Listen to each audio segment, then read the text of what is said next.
Another NHL trade deadline in the books, and here to break it all down with the fourth period is Aaron Ward and David Pagnotta. I'm Irfaan Gaffar. Guys, let's get right into it. One of the biggest deals of the trade deadline day was Anthony Mantha heading from the Detroit Red Wings to the Washington Capitals. Obviously, a very, very good move for the Washington Capitals, David. Yeah, it certainly was. And you know what? I think it's a really good move for the Detroit Red Wings as well. This was something that was in the works for a little bit, but didn't really get hot until the early morning of deadline day earlier on Monday. We weren't sure exactly where Mantha was going to end up. Washington, a few other teams were in the mix. I believe Los Angeles had a conversation at some point with Detroit about Anthony Mantha as well. But ultimately, he ends up in Washington. They get Jakub Vrana. They get Panik as well, a first-round pick and a second-round pick going back to Detroit. And it seemed like the writing was on the wall for Anthony Mantha going into this season. He got his 4-year contract, but at the same time, there was so much talk about his future being elsewhere that it just seemed evident that Detroit wanted to make a change in this regard and move him. He ends up, Wardo, in Washington. Yeah, this is a great opportunity for Mantha to change the script in his career, right? He's been in Detroit for a while, essentially for the last few years. A lot's been expected of him. He's been questioned for his investment, and now there's someone in Washington, actually there's a ton of guys in Washington, to put his feet to the fire and try and help him find that consistency, because if he's not producing in Washington, a team that essentially in that locker room, in their view, is destined to win a Stanley Cup, he's not going to play. So relatively young guys, get some term in his contract. He's got to prove to the guys in that locker room and prove that organization that he can do it game in, game out. So for Mantha, it's an opportunity to both learn from some savvy veterans and to perform at a level that hasn't been expected of him in the past. Yeah, for a team that's full of veterans in the Eastern Conference to another one that could be a cup contender, and that's the Vegas Golden Knights. Aaron, when you look at this team and what they added at the deadline, he's not a very sexy name in, Mattias Janmark, but he's a guy that can definitely do some damage, once he gets into that lineup.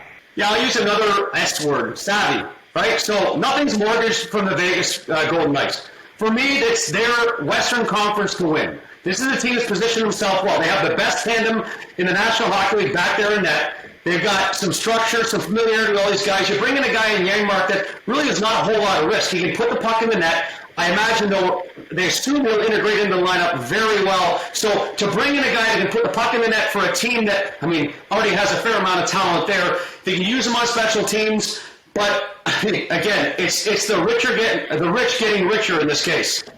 Yeah, they almost got super rich by bringing in Ryan Getzlaff from Anaheim. They weren't able to make this work. It just seemed like the price tag was way too high on Ryan Getzlaff. There was an understanding between him and the Anaheim Ducks and Bob Murray, their GM, that if they found the right deal, that he would accept a trade to Las Vegas. Ultimately, it didn't happen. The price was just too rich. Plus, there were so many complications with regards to the salary cap. He's got an $8.25 million cap.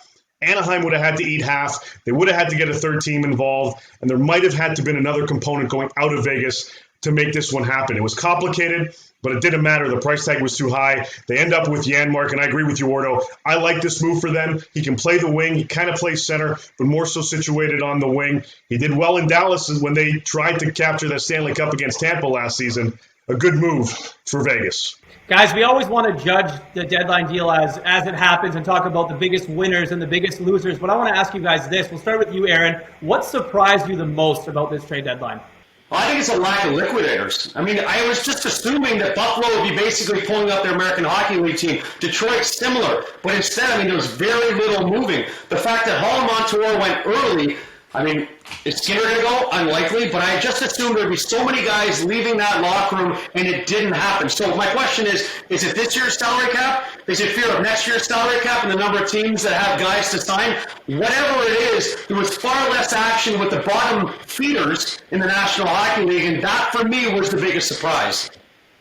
Yeah, it caught me off guard a little bit, too. I thought Detroit was going to move out a few pieces. It seemed, as the day progressed, that they weren't going to be able to create a deal involving Mark Stahl, primarily because of his $5.7 million cap hit. But Luke Glendening had a $1.8 million cap hit. He sticks around. Darren Helm sticks around. Jonathan Bernier was waiting until the total deadline to see if he was being moved. Ultimately didn't happen. So, I'm with you. I thought Detroit would have done a little bit more. I thought there were going to be some teams that were going to look to buy a little bit as well. We didn't see anything from Winnipeg other than bringing in a depth defenseman in Jordy Ben.